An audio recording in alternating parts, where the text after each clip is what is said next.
from theory to a little more closer to you. So that's also one tool that in future you can learn more and think if you want to use.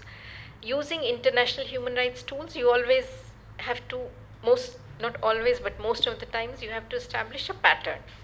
So one single case is often not sufficient, but if you show that this is a pattern, it gains more attention, more commentary from international human rights organizations and also UN mechanisms. So it's good to have your reports in a systematic manner which you can then share if needed to bring their interventions. The 2018 Convention Against Torture report, so when a country reports to the UN system, the government is asked because the government signs. But the civil society is also allowed and encouraged to submit their reports because governments have a tendency to not be honest in their assessment about the situation. They try to paint a better picture than reality. So the civil society usually is encouraged to provide information that may not be in the government report. So last review was in 2018, so the next review should, I think, be already due. And it will be also an opportunity for you, not alone as an organization, but to bring other youth organizations and maybe think of making a submission on this issue. I can, as I said, we can discuss these areas more in detail in future connections and contacts that we have. So use UN mechanisms to publicize, to bring attention to your issues. But UN mechanisms are not an alternative to national mechanisms. They are there to support the national mechanisms. In the end, Bangladesh's court is the supreme in Bangladesh, and all citizens of Bangladesh are governed by Bangladeshi constitution and its laws. So I think what international human rights mechanisms do is to gently advocate for improvement in the national laws, for more fair principles. So we are your allies. We are the allies of civil society, but we are not a parallel system to the national judicial system. We can definitely have some ability to influence, to advocate, to bring change, to bring to light your concerns. So I encourage you to learn more and see how you can use international mechanisms to highlight your issues. Then I also wanted to bring to your attention that it's one thing to call for justice, but justice is a long-term process because justice has to be fairly done.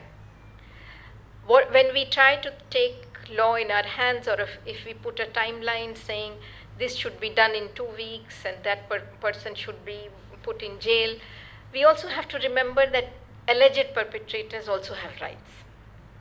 Till they are proven guilty in a court of law, then they should be, of course, sentenced according to the court system. And I know it's very frustrating in South Asian countries because many of our courts are very slow. They take a long time. It depends on how much money you can spend on a lawyer, and sometimes big perpetrators get away because they can hire a good lawyer and they have a lot of money. So I'm not saying the system is perfect, but our work is to improve this system as human rights activists. We cannot create another parallel system because then it becomes, mobocracy, justice by the one who is in power. So that is not a good precedent because one is in power today, another one will be in power tomorrow.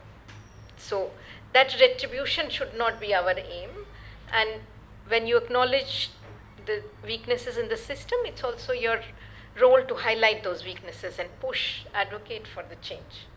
For example, Bangladesh last year when the former government was in place, once the law minister told the parliament that there are 6 million pending cases in Bangladesh, and it will take them, if they even double the number of judges that they have, it will take them, 10 years to solve. I don't remember, but 6 million is the number he gave.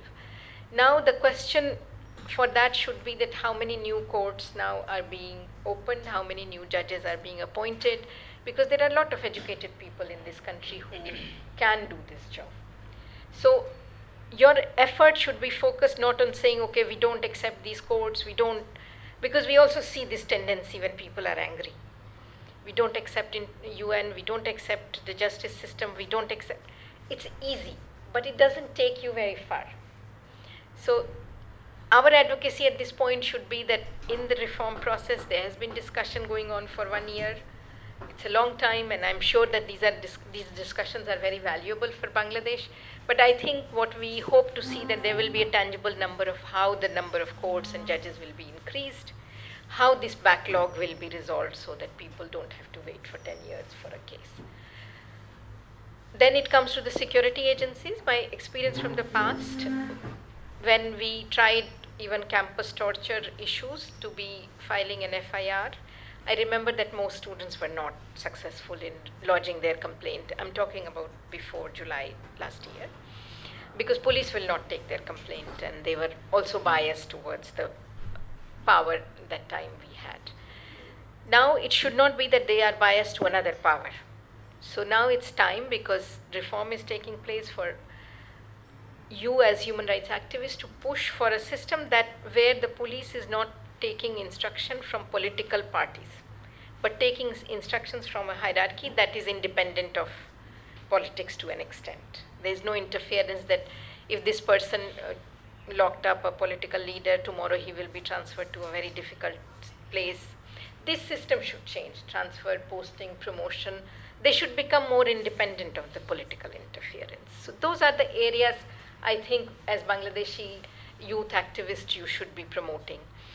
I know that this is our first meeting, so I'm not going to take a long time. I just wanted to thank you once again, and we look forward to having more collaboration with you in building what you want to achieve and supporting you in your endeavors.